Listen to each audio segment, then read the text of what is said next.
এ থাম থাম থাম থাম, কি হলো রে? তাড়াতাড়ি বাজায়। ওই দেখ আমাদের গাড়িতে মেয়েটার কি অবস্থা হয়েছে। সরি, কিছু মনে করেন না, আসলে আমরা বুঝতে পারিনি, আমাদেরকে ক্ষমা করে দিন। এই নিন রুমালটা দিয়ে মুখটা মুছে নিন। এই মেয়েটা কোনো রেসপন্স করছে না কেন? আমিও তো সেটাই ভাবছি। কি হলো, আপনি কথা বলছেন না যে? ও কারোর সাথেই কথা বলে না। কেন?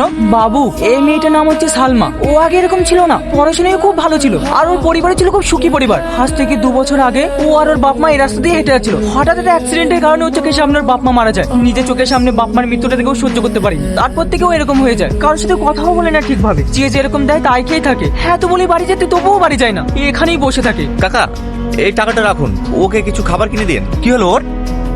সমাজ, আমি মেয়েটাকে নিয়ে যাবো। নিয়ে যাবি মানে?